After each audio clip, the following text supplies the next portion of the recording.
vamos a ver aquí. Entonces, ahora sí.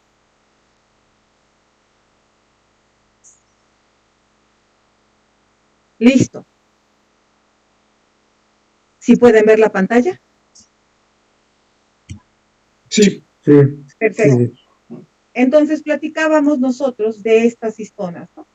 Platicábamos de estas histonas que, pues bueno, que se pensaba que estas histonas pues simplemente eran o tenían, sí, la capacidad de, pues de estar enrollando el DNA, ¿no? O sea, que nada más se enrollaban y ya no pasaba nada. Pero resulta que no. Cuando se empezaron a estudiar a los genes metilados, sobre todo las siglas CPG que abundan en algunos genes, y vieron que, por ejemplo, hay enfermedades donde el DNA se metila y entonces dejan de expresarse los genes y esto ocasiona alguna enfermedad. Algunos cánceres tienen ese pequeño detalle. Entonces todo el mundo le apostaba a que el DNA era el único que estaba metilado o le pasaba algo. Pues resulta que no. Otras responsables directas de esto son las histonas. Las histonas, al tener esos grupos de resinas argininas, también pueden sufrir modificaciones epigenéticas. ¿Y qué modificaciones pueden tener? Bueno, fosforilaciones, acetilaciones, ¿sí? Metilaciones, otras cosas que se llaman sumoilaciones, ¿sí? Ubiquitinaciones, ¿sí? Entonces, las histonas también pueden tener esas modificaciones y pueden ayudar a que los genes se dejen de expresar o se expresen. Y entonces, algunas sirven como señales. Y entonces, pues obviamente esto pues viene a impactar ¿en dónde? Pues obviamente en la replicación y en la transcripción del DNA. ¿Por qué? Porque obviamente si las histonas, ¿sí? Algunas de ellas permiten la metilación, algunas de ellas no, permiten la transcripción, dependiendo si se fosforilen, acetilen o fosforilen, van a tener unas pequeñas modificaciones. Entonces, estas histonas, ¿sí? Estas modificaciones fueron muy importantes. Pues, por ejemplo, hay histonas que se fosforilan, aquí depende del tipo celular, sobre todo también. Hay histonas que se fosforilan, por ejemplo, la histona 1 normalmente sufre fosforilaciones, la histona H2A, fosforilaciones y acetilaciones, ¿sí? La histona H2B igual que la 2A, pero fíjense, la 3 también se fosforila y se metila y se acetila, igual que la 4. Pues quiere decir que por ahí cualquiera de estas situaciones puede hacer que los genes se dejen de expresar o se expresen. Y entonces pues, les voy a presentar una de las tantas situaciones. Nosotros, por ejemplo, yo trabajaba hígado y vimos esta histona 3 en la lisina 9. Estaba trimetilada. ¿Qué quiere decir? Que tenía 3 metilos. Y nosotros las pudimos identificar, ¿sí? Por ejemplo, con anticuerpos y fluorescencia. O sea, aquí les marcan aquí, ¿sí? La imagen no es tan buena, pero les marca que hay histona trimetilada. Bueno, en el caso del hígado que yo trabajaba, las histonas trimetiladas en los hepatocitos implicaban envejecimiento. Y obviamente, al implicar envejecimiento, implicaba que muchos genes dejaban de producirse. Y entonces era cuando empezaba a haber decadencia celular, ¿no? Entonces, estas histonas trimetiladas están asociadas al envejecimiento celular. Obviamente es trimetilada. Aquí, por ejemplo, la podemos ver en núcleo, vean cómo está marcada, y fíjense, esto azul que ustedes están observando es el DNA, ¿sí? El DNA, y fíjense cómo no está completamente compactado, está como compactado de unas partes y de otras no. ¿Por qué? Porque obviamente, al estar así, permite la expresión de unos genes y de otros no. Entonces, donde no hay histona, fíjense cómo está súper compactado, y donde hay histona, está poco compactado. Entonces, podríamos decir, pues esto al no estar compactado, puede pues, estar expresándose más que otro. ¿Qué genes? Pues eso es lo que nos quedamos todavía, ¿no? En ver cuáles eran los genes, pero observamos que sí existen las histonas trimetiladas en la lisina 9. Otro tipo, por ejemplo, la H2AX, ¿sí? Cuando ustedes le hacen daño a sus celulitas, esta se fosforila, ¿sí? Y entonces cuando la histona H2AX se fosforila, me da estos puntitos.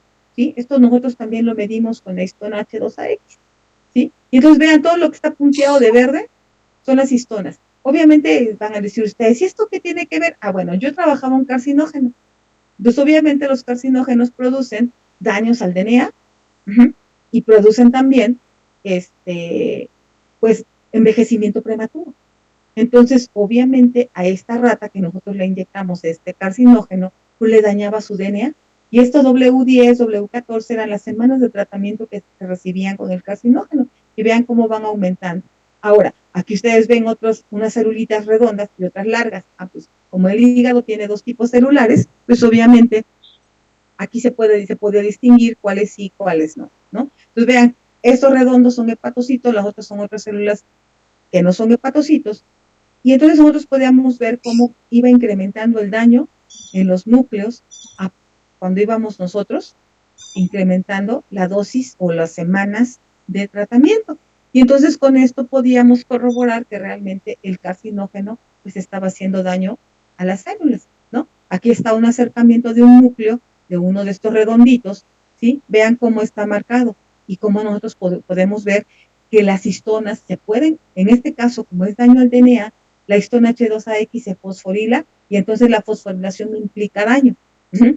Pero en el caso de esta, por ejemplo, H3K9, implica la expresión de algunos genes que posiblemente cuando no esté metilada esta, no se puedan expresar. Entonces, vean, nosotros podemos trabajar, ¿sí? Y podemos ver si las histonas se metilan o no se metilan. Y podemos, por ejemplo, ustedes pueden ver en los estudios de epigenética y metilaciones, pues pueden ver todo esto y podemos decir, pues voy a estudiar la fosforilación de la histona fulanita de tal para ver cómo se expresa, ¿no? Yo les hablaba esto del cáncer, ¿por qué? Porque últimamente pues, el cáncer es multifactorial y uno de los factores importantes es esto de la epigenética, ¿no? Entonces, las histonas, al fosforilarse, al acetilarse, por ejemplo, las desacetilaciones de las histonas les permiten que algunos genes se expresen, pero a veces esos genes son malos, no, o sea, no malos, sino son genes que expresan oncoproteínas, ¿no? O alguna otra proteína que causa daño celular. Entonces, otra vez. ¿Sí lograron oír algo, chicos? Sí, claro. Sí. Ay, perfecto, es que se fue, es que aquí como el teléfono lo tengo con mis datos y esta está con esta de la histona. Pero, ¿sí lograron ver, chicos? Sí. Ok, ¿tienen alguna duda sobre estas histonas y sus fosforilaciones y acetilaciones? No, de momento no. Yo sí tengo una duda. También en bacterias, en las histonas like, ¿también puede haber esos cambios epigenéticos o no se ha visto? Mira, normalmente esto sucede en eucariotes, ¿por qué? Porque tenemos una mayor cantidad de histonas. Ajá, bueno, y dice, en eucariotes no, que yo sepa, no se ha observado. ¿Por qué? Porque los eucariotes normalmente, como no tienen intrones, no necesitan tanta regulación de que se expresen o no. Pero en bacterias, que yo sepa, no se ha tenido esto de las metilaciones de las histonas. Se tendría que verlo. Yo me he dedicado más a eucariotes, ¿no? Pero buena pregunta. Déjalo checo en mis artículos y ya te lo digo, ¿sale? Gracias. Entonces, esto es antes de entrar al DNA, ¿sí? El DNA, jóvenes, pues vamos a ver lo que nos viene, que es la replicación. La replicación primeramente se estudió en las células procariotas. ¿Por qué? Porque su DNA es, como ya lo sabemos ahora, pues es de doble cadena, es circular y pues no tiene, pues final, ¿sí? Es redondo. Por lo tanto, como es, por eso existe un origen de replicación. Y este origen de replicación le permite a este DNA circular de las bacterias tener una replicación bidireccional. ¿Qué quiere decir? Pues que se puede copiar tanto para acá o para acá. Y fíjense, aquí hablamos de este origen de replicación, ¿sí? La maquinaria de replicación empieza a copiar a ambos lados. Fíjense cómo se va formando una Me hebra parece roja y que no una... está proyectando, doctora. ¿No? Permítanme entonces. Es que con eso de que me sacó, yo creo que es esto. A ver, déjenme ver. No, hombre, qué pena, ¿eh? Esto es cosas del... Parezco nueva con esto y ya pasamos una pandemia y lo que no sirve, lo que no sirve es el internet. Ahora sí, ¿ya ven, chicos? Sí, listo. Perfecto. Sí, sí se ve. Perfecto. Entonces, vean, este es el platicaba, las células procariotas tienen este DNA y a pesar de que nosotros veamos que ese DNA está grande y está compactado por los dominios, vean cómo es circular. Tiene aquí donde principia, termina. Y entonces es una gran ventaja para las bacterias. ¿Por qué? Porque entonces se forma la maquinaria de replicación y vean cómo se va copiando a ambos lados. Por eso se dice que es bidireccional. Cuando termina este proceso de replicación, pues obviamente vamos a tener una hebra nueva, ¿sí? Junto con una hebra anterior. Ahorita vamos a ver algo de eso. Entonces, ¿cómo es que se supo que el DNA era redondo y luego cómo se replicaba? Bueno, existe un experimento, el experimento de Cairn, en 1963, que lo que él hizo es utilizar timidina tritiada. Esa timidina tritiada, pues obviamente a las bacterias las sembró en un medio que tenía timidina tritiada, y entonces pues obviamente las bacterias empezaron a incorporar esa timidina a su genoma. Y entonces, cuando esa timidina tritiada pues, envía una señal radioactiva, y entonces hace muchos años, jóvenes, antes de que ustedes nacieran, también de que yo naciera, y todavía me tocó, los experimentos que trabajaban con radioactividad se revelaban por una autorradiografía. ¿Sí? ¿Qué quiere decir? Pues como una radiografía de un hueso o algo así.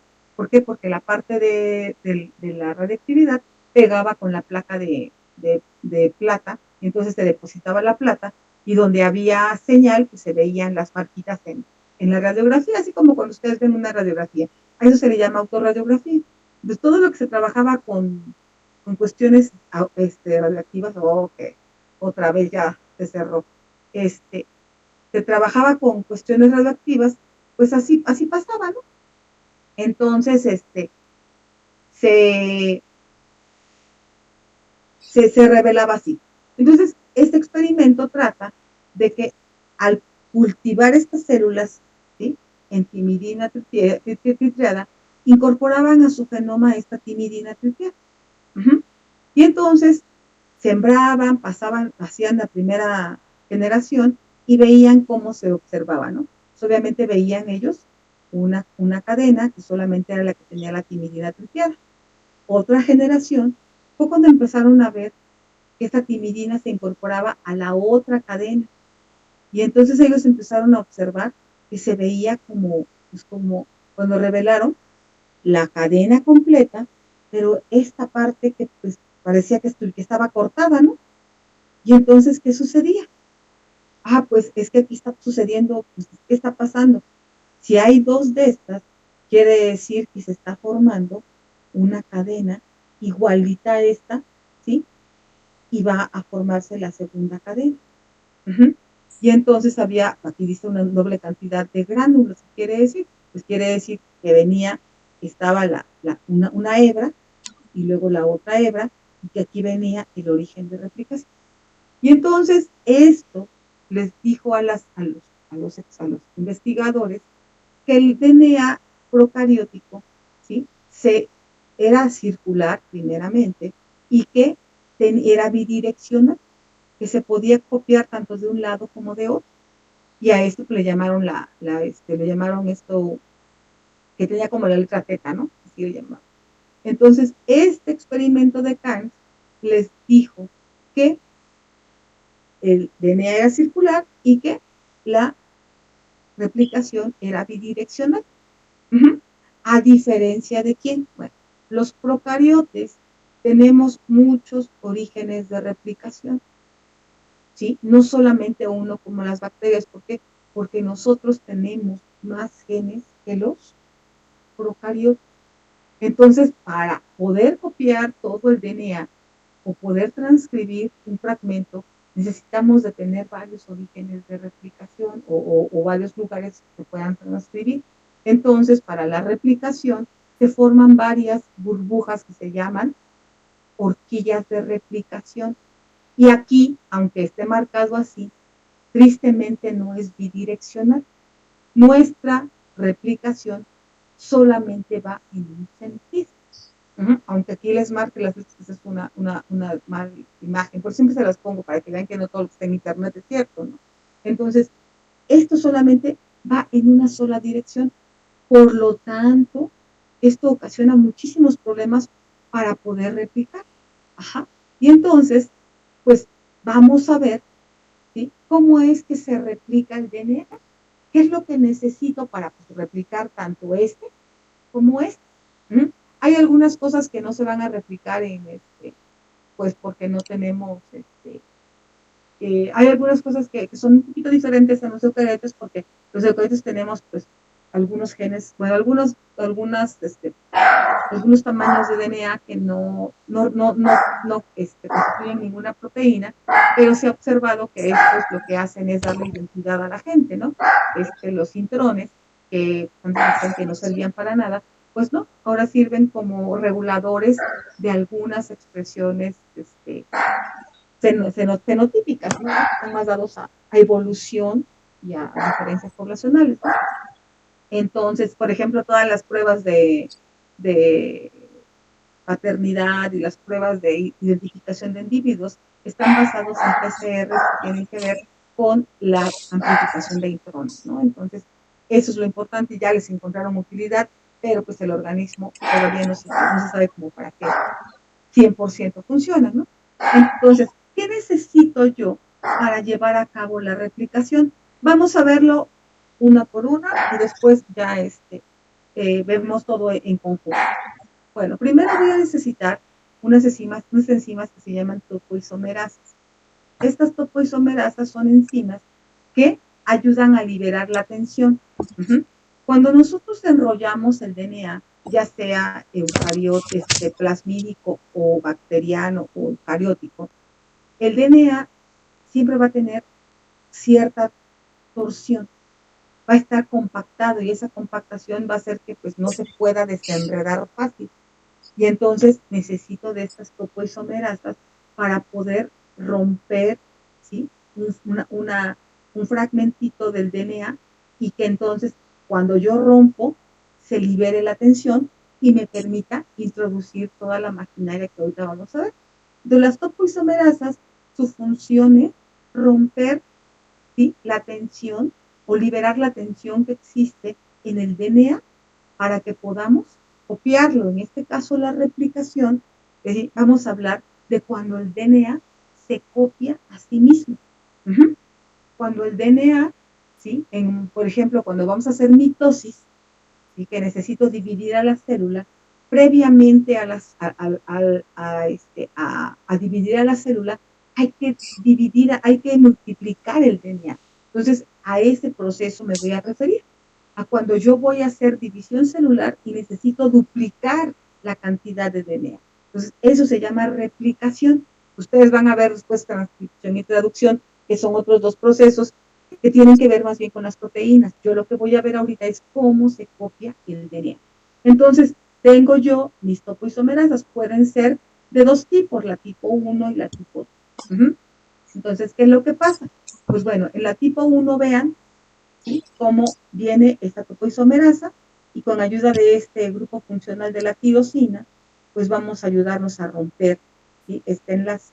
Fíjense cómo ayuda a romperlo y después rota el extremo 3' y vean cómo literalmente pues permite que se rompa y se libere la tensión. A la hora que rota esto, se libera la tensión y entonces viene la misma enzima, bueno, liga y vean cómo queda diferente, ¿no? Queda un poquito más aperturado. Entonces, estas son las de tipo 1. Espérenme que ya se fue. Y pensé que iba a estar mejor este internet, pero bueno, me oyen, esa es la ventaja. ¿no? Entonces ahora sí ya los tengo. Entonces, estas son las de tipo 1 y estas son las de tipo 2. Las de tipo 2 necesitan ATP, ¿sí? Hacen la misma función, solo que fíjense cómo cambia la orientación de la hebra. Aquí pasa por encima esta, y aquí pasa ya por abajo. Entonces, estos cambios hacen que se libere la tensión y las responsables de liberar la tensión son las topoisomerasas. Esa es la primera enzima que entra a trabajar cuando vamos a replicar el DNA. Una vez que estas topoisomerasas ya entraron a trabajar, tienen otra proteína que se llama helicasa. La helicasa, ven, es así como un piquito. ¿Cuál es su función? Bueno, ya que las topoisomerasas rompieron la tensión y abrieron el DNA, la helicasa se va a introducir y va a ir empujando para ir separando las cadenas. Vean aquí cómo se ve. Pero, pues como obviamente el DNA siempre tiende a estar enrollado, hay que evitar, ¿sí? ¿Qué pasó, Edwin? Los sistemas que estamos viendo ahorita para la replicación son proteínas en procariontes, ¿verdad? Sí, en procariontes. Ok, gracias. Y entonces, vemos todo esto aquí. Vean cómo esto tiene que abrir por la helicasa. Y para que esto se pueda mantener, ya me volví a salir, pero ahorita lo volvemos a conectar. Para que esto pueda, ¿sí? Quedar abierto y que permita la copia, le voy a unir unas proteínas que se llaman proteínas SSB o proteínas de enlace a cadena sencilla. Estas proteínas solamente se van a unir cuando las hebras de DNA estén abiertas y me va a ayudar para abrir las cadenas que se pueda copiar, ¿sí? Mientras, ¿no? Aquí las topoisomerasas corrigen el superenrollamiento, viene la helicasa y va a abrir las hebras ya sin tanta torsión y las proteínas, estas SSB, van a mantener las cadenas separadas. Y con esto voy a empezar algo que se llama horquilla de replicación. Ahorita vamos a ver la horquilla de replicación.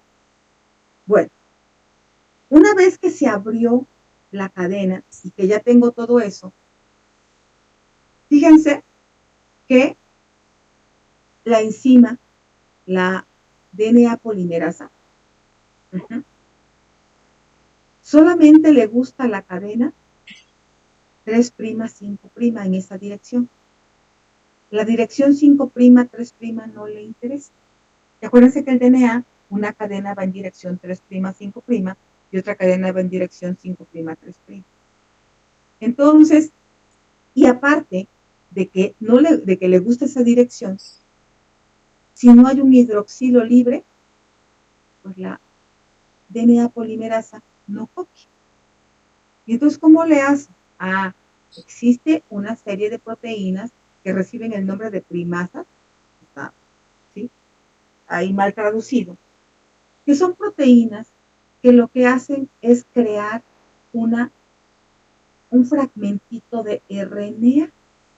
A ese RNA le vamos a llamar cebador y ese RNA ya va a tener un extremo hidroxilo libre para que cuando llegue la DNA polimerasa que va a copiar, pueda copiar, ¿sí? Entonces, la primasa lo que hace es sintetizar un fragmento de RNA para generar el hidroxilo libre y que la DNA polimerasa pueda empezar a agregar y a copiar, ¿sí?, los nucleótidos de la otra cadena. Copia la otra cadena y va agregando los nucleótidos. Pero para que eso pueda existir, necesito crear este cebador o este primer, como lo conocemos en PCR. ¿Y quién es la responsable de crearlo? Pues esta, ¿sí?, la prima. Entonces, quiere decir, ahorita vemos qué va a pasar con esta cadena. Entonces, quiere decir que pues la DNA polimerasa, en esta caso en eucariotes, tiene que tener estas pequeñas situaciones, ¿no? Acuérdense que en procariotes no hay problema, porque pues bidireccional.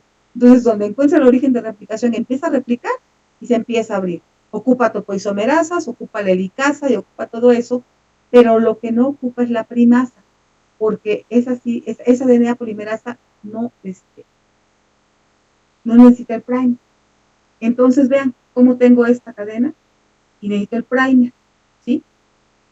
Y entonces, una vez que yo ya hice por medio de esta primasa el primer, ahora sí, viene la DNA polimerasa 3, que es la que se dedica a copiar. Eso lo van a ver con más detalle en biología molecular. Pero vean ustedes cómo la DNA polimerasa tiene forma de manita. Ajá. Vean, aquí se le llama dedo y se le llama la palma y los dedos. Es como si ustedes tomaran su manita, ¿sí? Y entre sus dedos pasaran la hebra de DNA. Así tiene esta estructura. Vean, entra el DNA y aquí es donde se va copiando. Y obviamente es aquí la figura, nada más ¿sí? Se observa. Pero aquí es donde se va copiando. Entonces, esta parte es la que se dedica a introducir los fragmentos de luego los BNTP, ¿sí? O los nucleótidos fosforilados, trifosfatados aquí. Y aquí va saliendo la cadena. Aquí va la cadena molde y la cadena que estaba. Ahorita vamos a ver cada una de estas. Entonces, vean, está la palma, los dedos y el dedo gordito. Entonces, ustedes vean su mano, donde están los dedos y el dedo gordito, en la palma es donde pasaría la hebra de DNA. Y entonces, esto es lo que va a copiar a la hebra. Acuérdense, necesito un extremo OH, un 3' OH libre para que ésta pueda trabajar. Si no existe, esta enzima no va a poder hacer. Entonces, acuérdense, ustedes van a tener su iniciador y cuando ya esté su iniciador puesto sobre la cadena, ahora sí, vamos a copiar. Después de esto, ¿sí? Bueno, aquí están en eucariotes, ya en todas las subunidades que tiene la DNA polimerasa 3. Y aquí está, por ejemplo, cuál es la función de la subunidad Pol-C, de la DNA Q, de la Hol-E, ¿sí? Todas estas tienen, ¿sí? una función que permite, ¿sí? el buen funcionamiento de la DNA polimerasa 3, sobre todo esta, 3', 5', exonucleasa. ¿Qué quiere decir? Que si se equivoca, porque todavía eso tiene la facultad de revisar si se equivocó y puede cambiar los núcleos, los puede romper. Este tiene esta función. Entonces aquí están las funciones que tiene esta DNA polimerasa 3. Ahora, una vez que nosotros terminamos de copiar, pues hay que quitar los primers de RNA. Y quien se dedica a quitar los primers de RNA es esta DNA polimerasa 1. Esta DNA polimerasa 1 pues va a quitar los primers y va a hacer que el DNA, este primer de RNA se convierta, bueno, lo coloque como DNA, pero también tiene actividades exonucleasas y endonucleasas. La exonucleasa quiere decir que puede también corregir los errores que la otra polimerasa pudo haber tenido. Entonces, eso es su función de la DNA polimerasa 1, ¿sí? Quitar los primers y rellenar los espacios y también revisar que el DNA esté correcto, si hay alguna equivocación, lo compone ella. Y entonces tiene esta función, la DNA polimerasa 1. Y una vez, ya para terminar, ¿sí? Los espacios sí que tienen, que quitan del primer, van a quedar así. Uno va a tener un espacio OH, y bueno, un grupo OH libre y un fosfato 5' libre. Esto va a estar separado.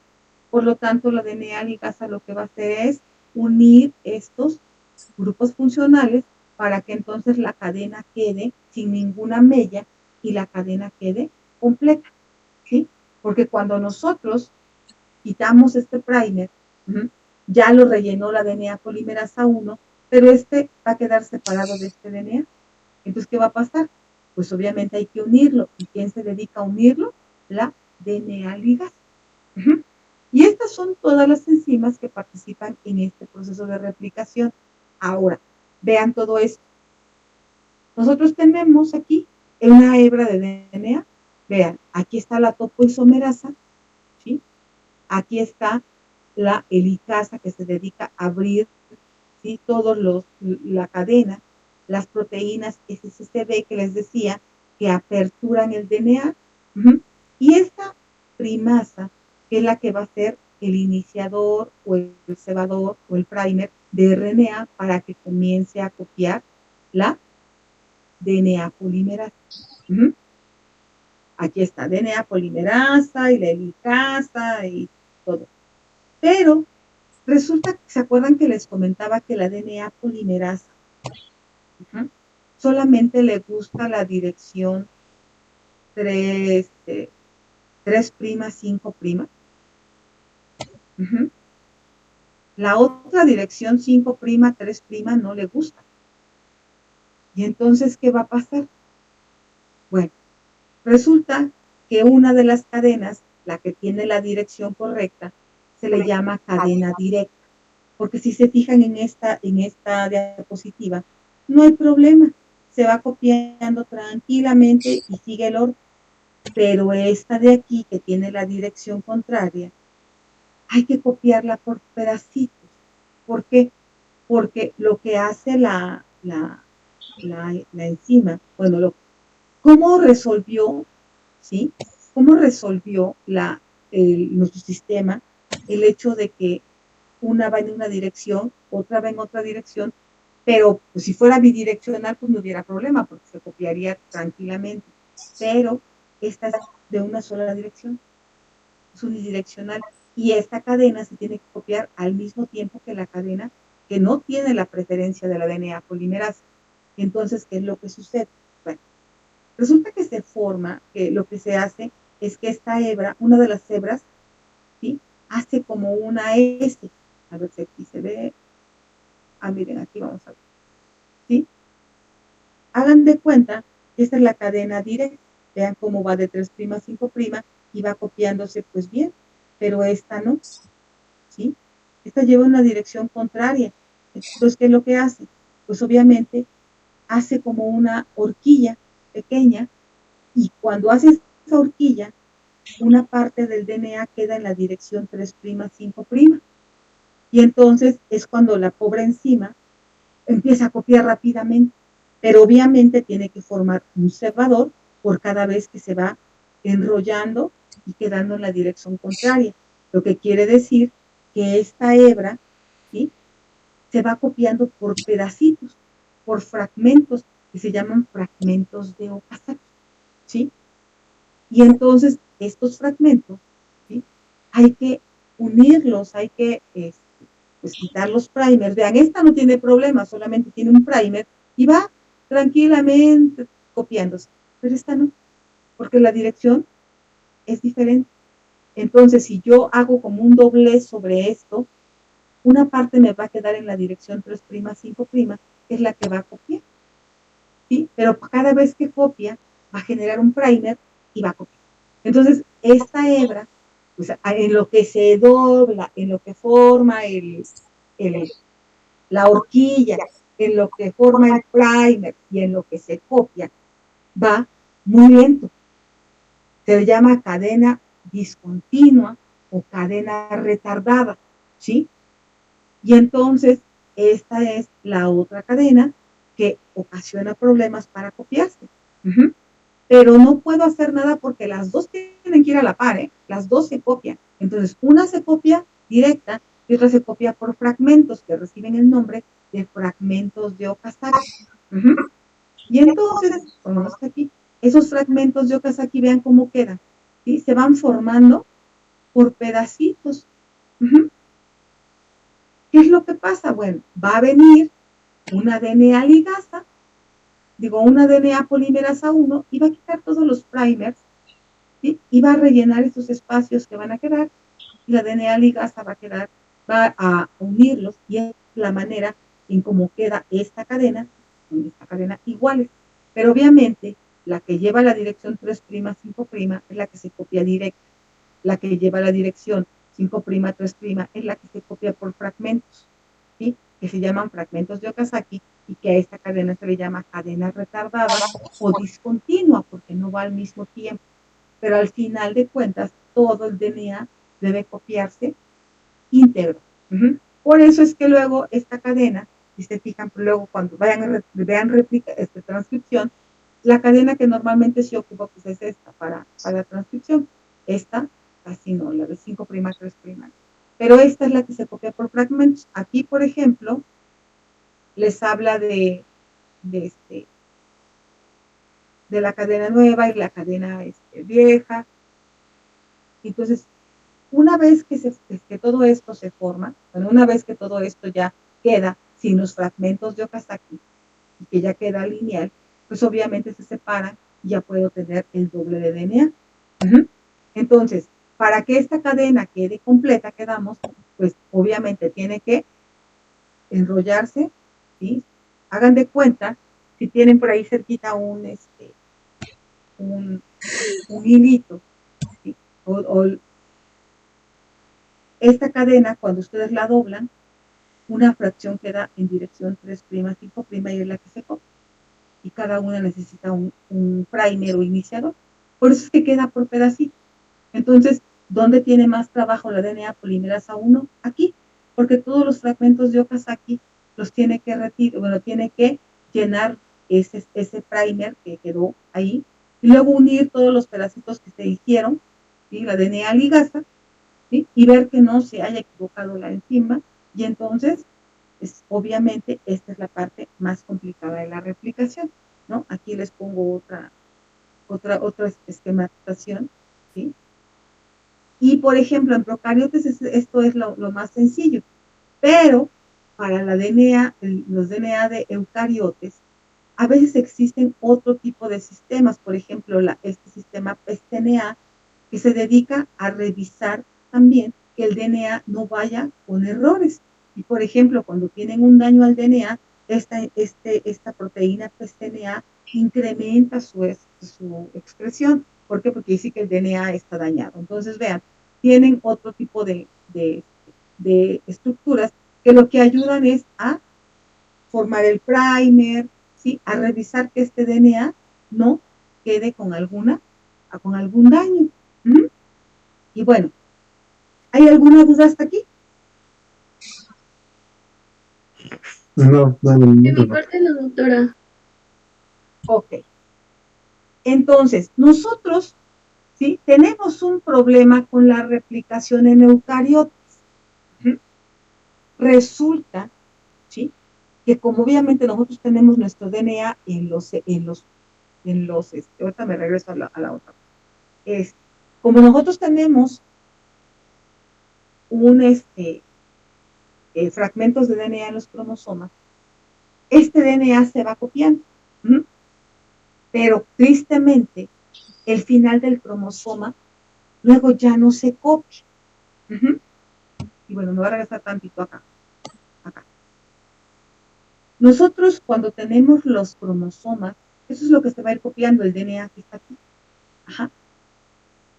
El cromosoma tiene una estructura particular, ¿sí? Para mantener bien a los genes. Pero, bueno, esto que está aquí en medio se llama centrómero. Estas son las cromátidas, las patitas, que le llaman las cromátidas, el centrómero. Y el final de los cromosomas se llama telómero. Bueno, resulta, jóvenes, que antes se pensaba, pues que todos ustedes han oído de Dolly, ¿no? Que se murió de viejita y que tuvo muchos problemas y bla, bla, bla. Resulta que el problema fue cuando se descubrió en 1992, 93, esta señora que se llama Elizabeth Glasgow. Ella se dio cuenta que nuestra replicación tenía problemas. ¿Qué quiere decir? Que no todo el DNA se copiaba, sino que el extremo de los cromosomas, cada vez que las células se dividían, se perdía un fragmento de los cromosomas. Casualmente se perdía un pedazo de telómero, ¿no? Pero pues obviamente no le pasaba nada al cromosoma, hasta el punto en que este tamaño de esta estructura llamada telómero era muy corta y era entonces cuando la célula empezaba a dar señales para irse a apoptosis. Y entonces, pues, ¿qué pasó ahí? Pues les presento al telómero. Bueno, aquí, ¿sí? El telómero es esta parte del cromosoma que tiene una forma de una luz o de una horquilla. Uh-huh. Esta es DNA de cadena sencilla. Fíjense, nosotros al final de los telómeros, ¿sí? No todo es cadena doble, sino que viene una parte con cadena doble y después viene una parte con cadena sencilla. ¿Mm? Y esto es lo que se enreda y se hace este tipo de horquilla. Cada vez que nosotros replicamos, ¿sí? Se detiene la polimerasa, la DNA polimerasa y dice, yo ya no puedo copiar ahí. Y entonces se regresa y deja ese fragmento sin copiar. Cuando deja ese fragmento sin copiar, obviamente viene la maquinaria celular y corta ese telómero que no, o bueno, esa parte del telómero que no copió, y entonces se vuelve a perder un pedacito. Uh-huh. Y bueno, dijeron, ay, ¿eso qué tiene que ver? Bueno, resulta que eso lo descubrió esta señora Blackman, y cuando se asoció con Dolly, fue cuando se observó lo del envejecimiento, ¿sí? Cada vez que nosotros replicamos las células, se le va haciendo más pequeño el telómero, hasta que llega el momento en que el telómero ya no se puede cortar. Y si ya no se puede cortar, ¿cuál sería el problema de que el telómero ya no existiera? Bueno, que este bracito o esta cromátida con esta cromátida se junten y entonces ya no, esos genes se mezclen. Eso obviamente son mutaciones, ¿no? A eso le llama aberraciones cromosomales. Que estas dos cromátidas se junten, ¿sí? ¿Por qué? Porque uno de los papeles del telómero es mantener separadas las cromátidas. Cuando se va haciendo más pequeño, se va comprometiendo la estructura del cromosoma hasta que llega el momento en que el telómero es tan pequeño que estas dos cromátidas se pueden juntar y entonces ya se imaginarán las aberraciones que se pueden ocasionar en la célula. Cuando eso sucede, empiezan las señales de apoptosis y la célula se muere. Uh-huh. Pero la célula también se envejece. Pues cada vez que yo voy cortando, cada vez que yo voy replicando, las células van perdiendo telómero y eso le va diciendo una edad a la célula. Es por eso que fue el problema de Dolly. Todo el mundo era muy feliz cuando dijeron, pudimos clonar a Dolly. Perfecto, sí. Fue una gran tristeza cuando Dolly a los 3, 4 años pues, que clonó se murió. Y lo peor del asunto es que murió de enfermedades relacionadas con el envejecimiento, artritis, ¿sí? Todo ese tipo de enfermedades que normalmente se asocian al envejecimiento. ¿Qué fue lo que sucedió? Fue cuando descubrieron que tenemos un reloj con cada célula y que entonces si yo tomo una célula de alguien que tiene 20 años, su telómero va a ser más corto que una persona que tiene, pues un niño que tiene 2 años. Y ese niño que tiene 2 años, su telómero es más corto del recién nacido. Obviamente por eso el cordón umbilical ha cobrado un interés mundial, ¿no? Porque las células llamadas UVEC, pues obviamente, ¿por qué? Porque en primera, esas no se han dividido, por lo tanto el telómero está íntegro. 2, son células pluripotenciales, que no tampoco se han diferenciado, por lo tanto, pueden ustedes obtener cualquier tipo celular que ustedes quieran, solamente dándole las señales mitogénicas específicas, ¿no? Y entonces fue cuando se descubrió el telómero y se vio la importancia en el envejecimiento y en el mantenimiento celular. Uh-huh. Y entonces, pues lo que ustedes están viendo aquí en los puntitos rojos son unos telómeros que yo medí con una sonda, ¿sí? Con una sonda que reconoce telómero. Y esto lo vimos por microscopía confocal. Entonces, estos puntitos rojos, ¿cómo se miden? Bueno, hay varias maneras de medir telómero. Una de las más utilizadas antes era una PCR de telómero. Mandaba a hacer un primer con la estructura del telómero, porque casualmente la estructura del telómero tiene esta secuencia A, A, T, T, C, C. A, A, T, T. Es una secuencia repetitiva.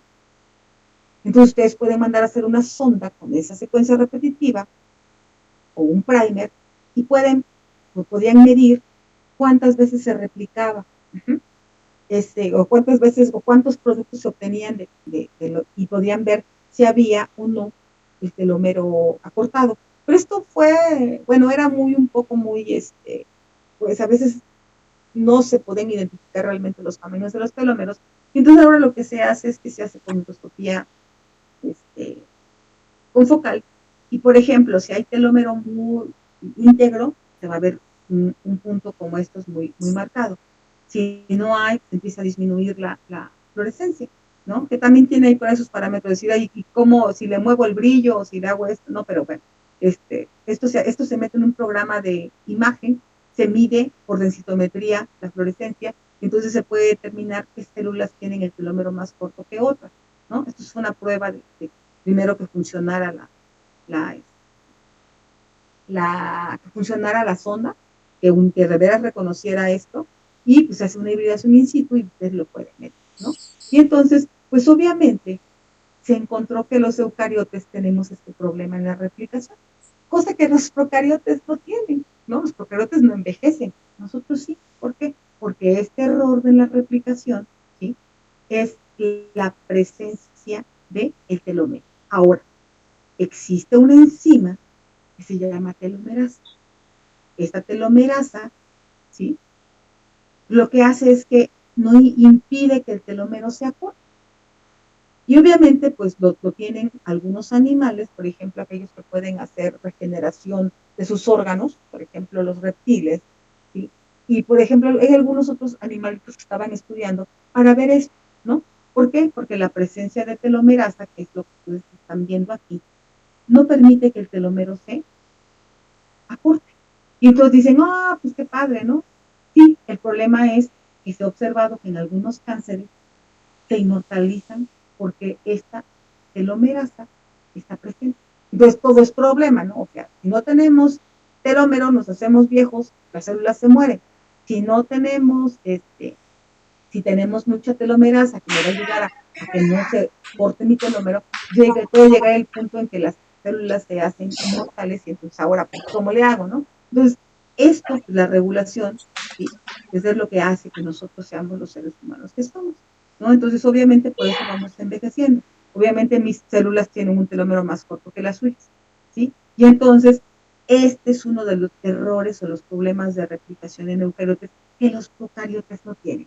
Los procariotes no tienen telómeros. Nosotros tenemos telómeros y por lo tanto, esto es lo que ocasiona que nosotros nos hagamos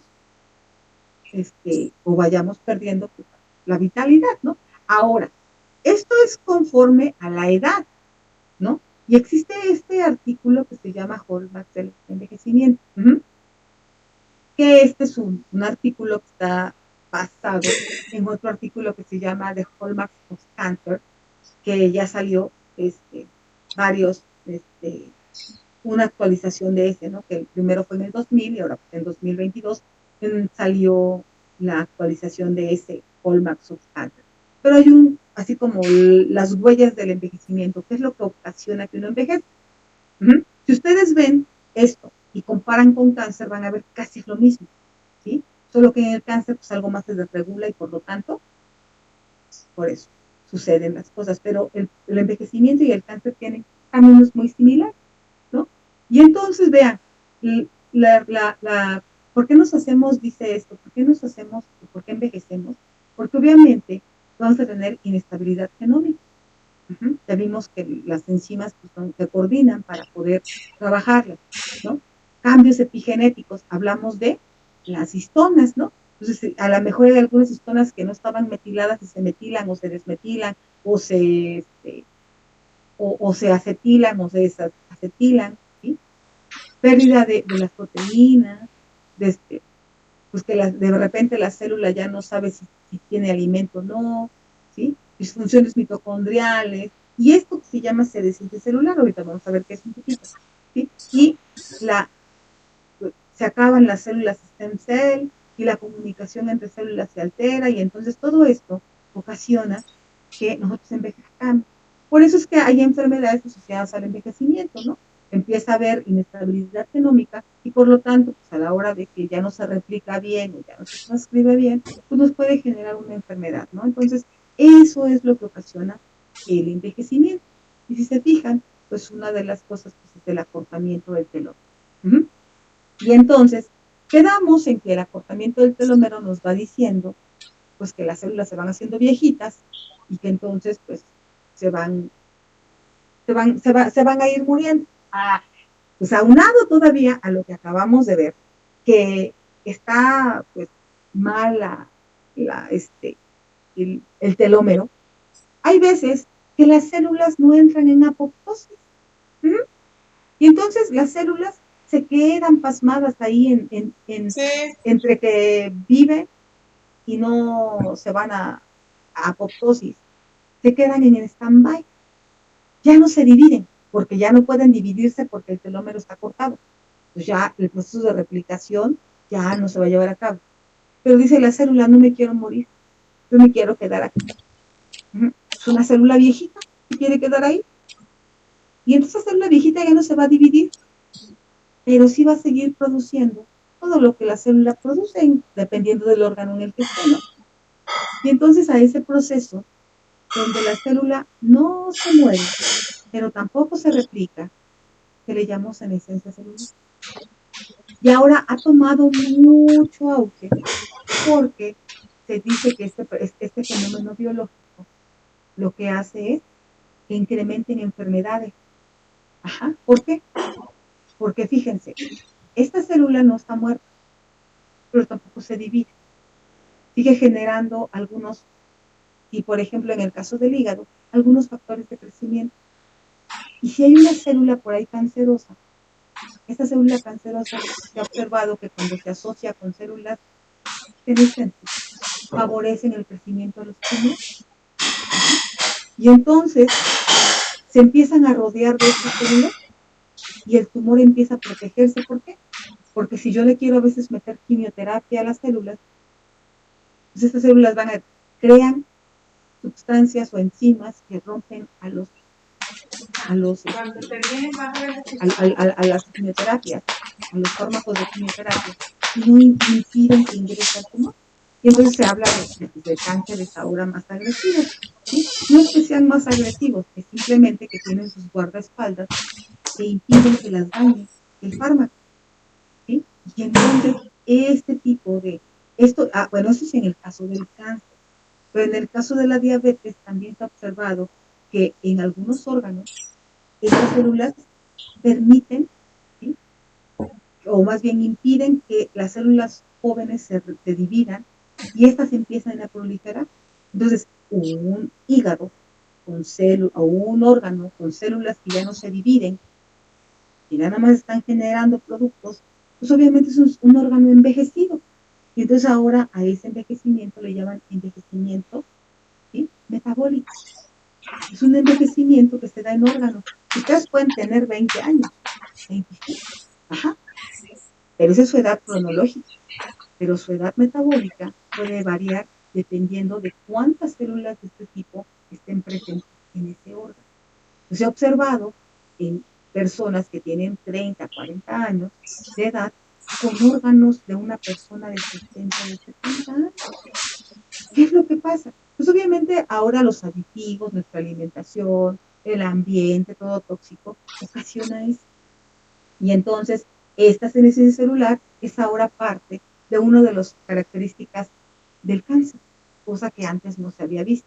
Entonces, esta senescencia celular, pues sí, cuando somos jóvenes, pues nos ayuda, ¿no? Cuando estamos chavos, ¿no? Que, bueno, esta célula senescente ya no se va a dividir, pues bueno, ya hay que se quede. Pero cuando va pasando el tiempo, se van acumulando y entonces el órgano se empieza a ser rígido. Entonces, por ejemplo, por eso dicen que no hay que comer muchos lípidos, porque los lípidos generan radicales libres, son uno de las principales toxinas que generan pues, daños al nivel celular y que pueden llevarnos a senescencia celular. Entonces, antes decían que pues, el telómero directamente tenía el problema, pero no. Ahora se ha visto que el telómero se corta por otras cosas que no son la replicación, y entonces por eso es que se ha observado que hay células senescentes en personas jóvenes, que hay otros parámetros. ¿Cómo puedo identificar las células senescentes en un tejido? Bueno, obviamente lo interesante es medirlo en sangre, ¿no? Que es lo que se está haciendo. Pero, por ejemplo, nosotros tenemos unas células de hígado, y si las lo logran ver, se ven azulitas. Bueno, hay una enzima que cuando uno va envejeciendo va incrementando, que se llama beta-galactosidasa. Esta beta-galactosidasa, entre más viejitas sean las células, más hay. Y entonces, pues lo que va a hacer es que se va a acumular. Ustedes van viendo, por ejemplo, estas células tienen, sí, ya son células que son de un PASE 46. Quienes trabajan tejidos celulares pues sabrán que, cultivos celulares, sabrán que los PASEs 46, 47 ya son células muy viejitas. Ajá. Entonces vean, esto azul es el precipitado que se forma con la reacción para determinar esta enzima. ¿Sí? Y entonces dicen, bueno, vamos a ver. Entonces yo hice esta prueba para las células para ver si estaban envejecidas y vean que sí. Se ven estos puntitos azules. Y luego vamos a ver. Esto quiere decir que entre más viejito tengo daño al DNA. Pues sí, miren, por aquí hay algunas células que están dañadas. Y yo lo detecté con la histona H2AE. Entonces vean, aquí están juntas y vean que sí hay. Pues quiere decir que, pues bueno, entre las células se van envejeciendo, el DNA también se va dañando. Y bueno, y entonces vean, yo hago un marcaje de esta histona asociada al envejecimiento y vean cómo se va presentando. ¿Sí? Estos son cultivos celulares y vean cómo se van, ¿sí? Van cambiando las metilaciones. Obviamente esto necesita más pues, que vean el control y todo eso, ¿no? Yo nomás se los quise presentar para que vean pues que cómo se determinan las metilaciones que hablábamos al principio.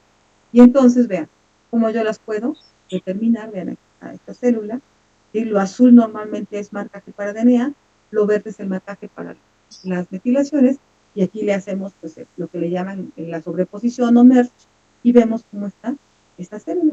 Pues quiere decir que estas células viejitas tienen cambios a nivel epigenético. Y entonces, pues eso fue lo que empezamos a ver conforme iban pasando los pases, ¿no? Y entonces, pues, nos quedamos ahí con esta situación porque vino la pandemia y ya no pudimos seguir trabajando para ver qué genes eran los que estaban afectados. Pero vean, el hecho de que se acorte el telómero, ¿sí? Antes no tenía repercusión. Simplemente decía, ay, es un problema de replicación de eucariontes, sí, pero ya vieron cómo impacta en el envejecimiento y en la presencia de algunas enfermedades. Entonces, toda la maquinaria de replicación, ¿sí? Es importante. Ahora, para terminar, la replicación tuvo era algo que se esperaba siempre, ¿no? Siempre era algo que pues todo el mundo lo quería estudiar. Ya saben, la moda. En la ciencia siempre hay moda. Por ejemplo, ahorita la moda es en biología molecular, la moda es que utilicen todo por esta edición, ¿no? De CRISPR, esta nueva edición. Esa es la moda, ¿no? Que va a aparecer otra moda y entonces esta técnica de edición genética que salió ya no va a servir. Y así se va por modas. Bueno, no era la novedad antes que pasara eso. Entonces empezaron a ponerse a pensar, a ver, si el DNA se replica, ¿cómo queda? ¿Queda la cadena que ya estaba con una cadena nueva? ¿O las dos cadenas nuevas quedan con las dos cadenas viejitas? Y así. ¿O las cadenas se mezclan y entonces tengo cadenas con fragmentos nuevos y fragmentos viejos dentro de la cadena? ¿Cómo es que se forma eso? Y entonces eso que la pregunta era, ¿qué pasa con esas cadenas? ¿Cómo es que el DNA está integrado? ¿No? Y bueno, estos investigadores llamados Mestenson y Stahl, lo que hicieron fue lo siguiente. Ellos iban a ver el hilo negro, ¿no? Cómo es que se dividían las células. Y entonces, pues resulta que utilizaron algo muy sencillo, jóvenes, centrifugaciones, ¿sí? Por gradiente, con cloruro de cesio. Eso ya no se usa ahorita, o sea, simplemente ¿para qué usamos un gradiente de cloruro de cesio? pues para separar a veces linfocitos. Ya no es una técnica tan utilizada, pero en esa época era la moda, utilizar todo por centrifugación. Entonces, ¿qué fue lo que hicieron? Utilizaron un isótopo del nitrógeno. El nitrógeno normalmente tiene 10, número 14. Pues bueno, lo que hicieron fue sembrar a las bacterias en un medio que tuviera nitrógeno. Y entonces lo que hicieron fue centrifugar a estas bacterias, bueno, el DNA de estas bacterias, y ver dónde quedaba, cuál era el peso, ¿no? De este DNA. Entonces lo que hicieron fue sembraron el nitrógeno 15 y vieron a dónde quedaba el DNA, ¿no? Aquí. Ah, perfecto. ¿Qué hicieron después? Después, a las bacterias que estaban en nitrógeno 15, las empezaron a sembrar en nitrógeno 14. Y entonces observaron, ¿sí? Ellos empezaron a observar que la banda que ellos habían obtenido ya no estaba a la misma altura que la habían obtenido, estaba desplazada un poco más arriba. Quiere decir que pesaba menos. Y bueno, ¿y por qué pesa menos, no? Vamos a seguir. Entonces, siguieron sembrando a las bacterias de nitrógeno 14, ¿sí? Y aquí empezaron a ver que existía, ¿sí? Empezaron a ver después dos bandas, una a la altura de la primera que le salió, pero no a la altura de estas de nitrógeno 15, sino a esta altura. Y empezaron a ver otras menos pesadas. Y vieron que el 50% era de este peso y el otro 50% era de ese peso. Y después empezaron a ver con las siguientes bacterias que iba disminuyendo esta banda con este peso un poco más pesado que este, hasta el punto en que la cuarta generación, los 80 minutos dice aquí, el 12% tenía nitrógeno 15 y el 88% tenía nitrógeno 14. El tubo 1 fue el que les dio el resultado, ¿sí? O el punto de por qué era así. Esto era nitrógeno 14. Y cuando se sembró y en nitrógeno 14 y se obtuvo el DNA de estas bacterias y se centrifugó, quedó más arriba que el anterior. Y cuando vieron el tercero, apareció una banda más arriba de aquí. Entonces, en este tubo, ellos predijeron. Lo que quiere decir es que aquí va quedando, ¿sí? Pero ahorita les vuelvo a poner la presentación porque ya me sacó. Aquí va quedando, aquí, si no pesa lo mismo que aquí, este es menos pesado, pero tampoco pesa lo de aquí. Quiere decir que aquí una cadena tiene este nitrógeno 15 y otra cadena tiene nitrógeno 14. Y con este experimento lograron decir que entonces una cadena vieja quedaba con una cadena nueva. Y a este tipo de replicación se le llamó replicación semi-conservativa. ¿Por qué? Pues porque obviamente, ¿sí? Habían ya hipotetizado que si quedaban las dos cadenas viejas juntas y las dos cadenas nuevas juntas, era una replicación conservativa, se conservaban ambas cadenas con sus respectivos pares, ¿no? Pero si era semiconservativa, quiere decir que se conservaba una nueva y una vieja. Y obviamente la que pensaban que era por fragmentitos, pues se llamaba dispersa, ¿no? Entonces, ninguna de las otras dos que hablamos, sino semiconservativa. Este experimento de Meses Oriestar dijo que la replicación era de tipo semiconservativa. ¿Ok?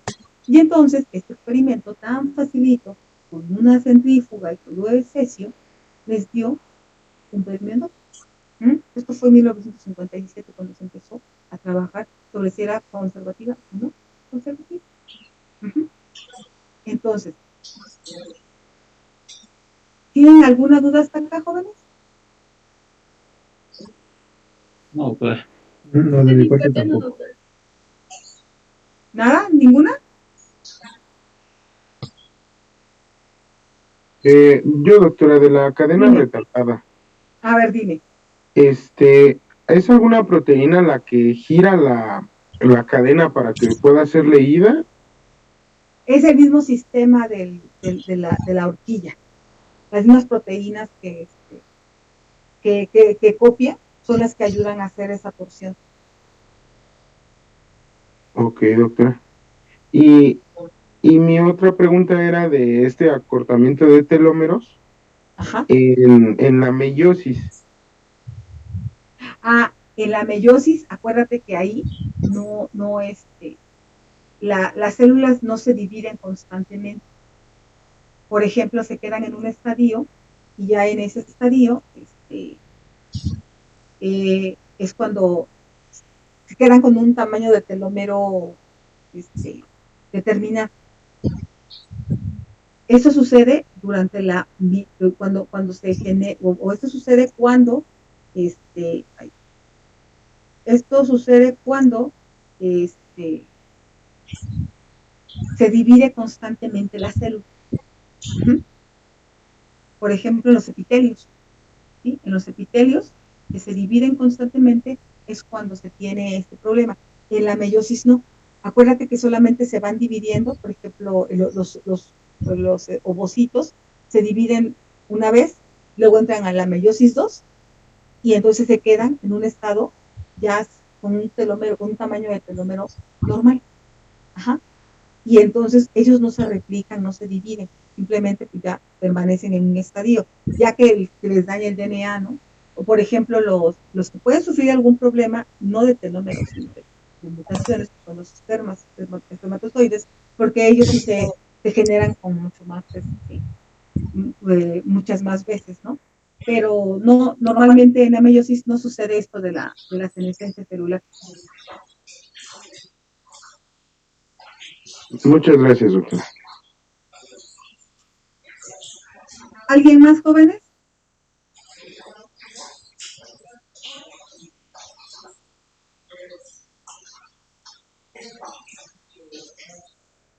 ¿Todo bien? Sí, doctora, todo bien. Sí, todo bien. Todo bien. Ok, entonces, les mando la presentación para que repasen. Uh-huh. Y el examen se los voy a hacer, yo creo, por una plataforma que se llama Sócrates. Yo les voy a mandar con el doctor la clave y una presentación de cómo pueden ingresar a la plataforma. No van a descargar nada, no nada, simplemente se hace en línea. Uh-huh. Necesitan una clave que yo les voy a dar y ya con eso, pues ya que está su examen, yo les mando esto y yo les abro el examen y ustedes ya lo contestan, ¿no?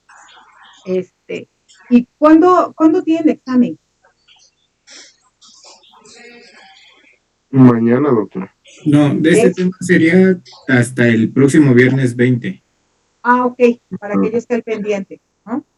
Entonces, pues yo espero que les sirva esta clase, jóvenes. Más adelante todo esto de la replicación lo van a ver con mayor detalle, con mayores detenimiento en biología molecular, que hay un tema sobre esto. Creo que muchos de ustedes ya habían visto esta parte de replicación, pero esto es como para que se vayan acordando, porque luego esto lo ve uno en biología celular o biología molecular en la universidad. Y pues bueno, a veces muchos estamos en tesis en estas áreas, ¿no? Pero muchos no. Entonces, pues yo espero que les vaya muy bien en sus exámenes para que ingresen a la maestría. ¿Van a entrar a maestría? Sí, doctora. Ok, entonces, ¿y en qué van a hacer su maestría? Creo que ay, perdón, doctora, creo que nos tienen pues combinados porque hay algunos que que vamos para maestría en biomedicina y hay otros que también van, pero a doctorado, o también creo que hay de inmunología, entonces. Creo que también hay de inmunología. Sí, maestría en inmuno. Perfecto. Sí, entonces por ahí van a pues ustedes échenle ganas y ya van ustedes a ver, pero sí, trabajen ahorita, todos los temas están sencillos, obviamente es mucho material lo que tienen, pero todos los temas son sencillos, ¿no? Entonces, Les deseo toda la suerte y les pongo la presentación para que repasen. El examen no está complicado, pero sí es que se sepan las enzimas, ¿no? Entonces, pues bueno, eso sería todo de mi parte. Si tienen alguna duda, pues aquí les pongo mi correo por si tienen alguna duda aquí en el chat. En inglés. Y hace lo que quiere.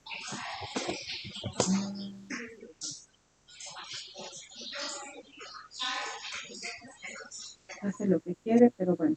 Déjenme ver. Se los voy a poner aquí.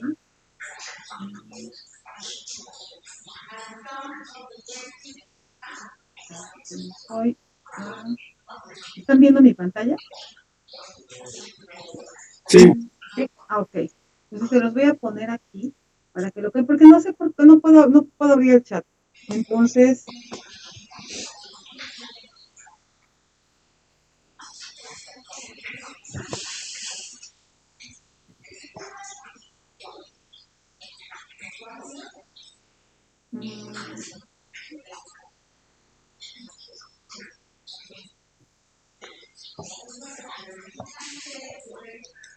aquí van arroba, no sé, tampoco me lo quiero poner este.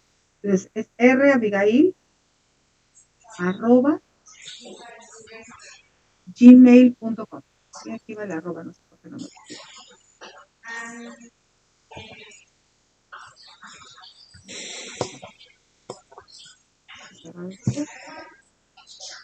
Entonces, este es mi correo, joven. Si lo ven, aquí entre la Abigail va una arroba, que no sé por qué no me lo quiero poner. Arroba gmail.com. Y ya ustedes me escriben y ya tienen alguna duda. Y pues sí, pues sí es cierto, por ahí les mando la presentación. Se la mando a alguien que me escriba y ya se las comparten, ¿vale? Porque no me dio el maestro ahora sí la presentación. No me dio la lista. Antes me daba la lista, ahora no me la dio. Entonces, que alguien me escriba y les mando la presentación. Así como se las voy a enviar si no tengo su correo. De acuerdo, doctora, gracias. Gracias. Muchas gracias. Pues bueno, entonces tengan buen